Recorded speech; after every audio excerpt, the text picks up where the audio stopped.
अस्सलाम वालेकुम दोस्तों, मेरा नाम है माश और आप देख रहे हैं माशब टीवी। रूह अफ़ज़ा जो कि ना सिर्फ पाकिस्तान बल्कि इंडिया और बांग्लादेश में भी एक ख़ास अहमियत रखती है। ये रूह अफ़ज़ा को हर साउथ एशियन ने एक ना एक मर्तबा तो ज़रूर पिया है, मगर क्या आप जानते हैं कि रूह अफ़ज़ा का ये फार्मूला 100 साल पुराना है और इसे बरसगीर की कोका कोला कहें तो बुरा नहीं होगा।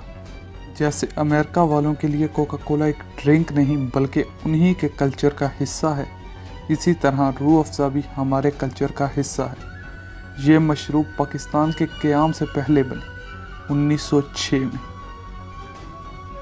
इस तरह ये मशरूब 113 साल पुरानी है। ये पाकिस्तान के इंडिपेंडेंस के 40 साल पहले की बात है, जब स्ट्रोक्स और डायरिया जैसी बीमारियां गर्मियों में सबसे ज़्यादा लोगों की जानें लेती थी। मगर इन सब में हकीम अब्दुल मजीद ने एक ऐसी दवा बनाना चाहिए जो इन सब बीमारियों से दूर रखे और लोगों की पहुंच में हो।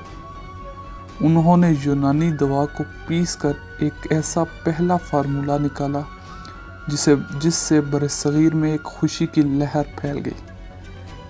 उस वक्त में रूह अफ़ज़ा बहुत मशहूर हुआ और जो घर भी इसे अफोर्ड कर सकता उनके पास एक ना एक बोतल होती। मगर रूह अफ़ज़ा की कहानी ने बड़ा मोड़ 1947 में लिया, जब पाकिस्तान वजूद में आया।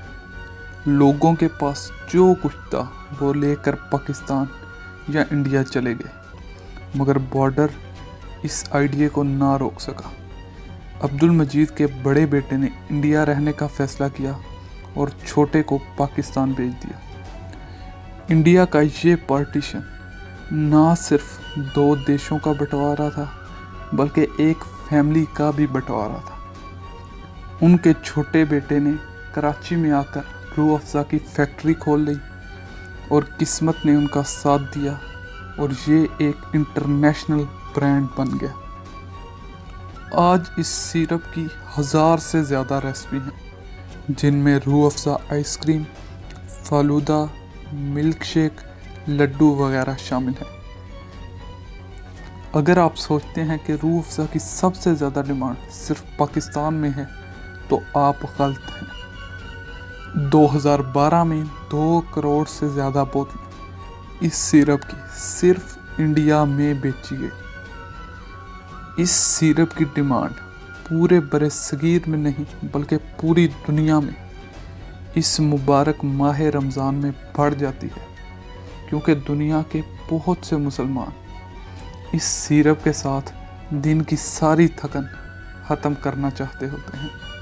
2019 में इंडिया में इस बोतल की कमी हो गई तो पाकिस्तान के लोगों ने इस ड्रिंक को इंडिया शिप करवाया। रूह अफ़ज़ा आजकल हर घर का हिस्सा बन चुका है और रमज़ान में इससे अच्छी मशरूब किसी भी मुसलमान के लिए नहीं होती। तो आपको ये वीडियो कैसी लगी? अगर आपको ये वीडियो पसंद आई है तो इस वीडियो को लाइक करें और हमारे चैनल माशब टीवी को सब्सक्राइब करें। हमारी अगली आने वाली वीडियो तक के लिए अल्लाह हाफ़िज़।